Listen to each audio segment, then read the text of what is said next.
नमस्कार मंडळी. स्वप्नचिंतामणी या ग्रंथाप्रमाणे शुभ फलदायक व अशुभ फलदायक असे स्वप्नांचे दोन प्रकार आहेत. आज आपण आपल्याला पडणारी स्वप्ने व त्यांचे धर्मग्रंथानुसार अर्थ बघणार आहोत. स्वप्नामध्ये जर आपले पूर्वज किंवा मरण पावलेली वडील माणसे आल्यास आपले महत्त्वाचे कार्य काम सिद्धीस जाते, पूर्ण होते.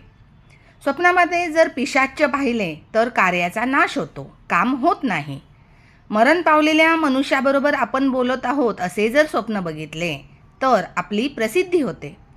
सुंदर अलंकार धारण केलेल्या सौभाग्यवती स्त्रिया स्वप्नात दिसल्या तर इष्ट कार्य सिद्ध होते आणि आपल्यासाठी ते मंगलकारक असते. आपला शत्रू आपल्यासाठी काही चांगले करत आहे किंवा आपल्या चांगल्याची इच्छा करतोय असे जर स्वप्नात बघितले असेल तर आपला विजय होतो. शत्रूशी जर आपण स्वप्नात भांडत किंवा बोलत असू तर आपल्याला कष्ट प्राप्त होते. स्वप्नात जर जादूगर दिसला तर दुःख मिळते. स्वप्नात जर कुबड्या मनुष्य दिसला तर दुःख मिळते. स्वप्नात जर प्रेत दिसले तर चांगले भोजन प्राप्त होते किंवा एखादी नवीन वस्तू मिळते.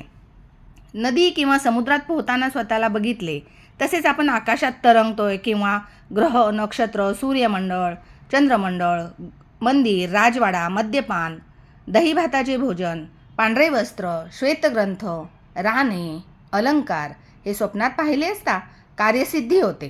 शुभफलदायक स्वप्ने आहेत ही. तसेच देवता, राजा, उत्तम अलंकार धारण केलेल्या स्त्रिया, बैल, हत्ती, पर्वत, औदुंबर वृक्ष, फळांनी बहरलेला वृक्ष, आरसा, फुले यांची प्राप्ती या स्वप्नांमुळे द्रव्यलाभ होतो. रोग दूर होतात. धन्यवाद.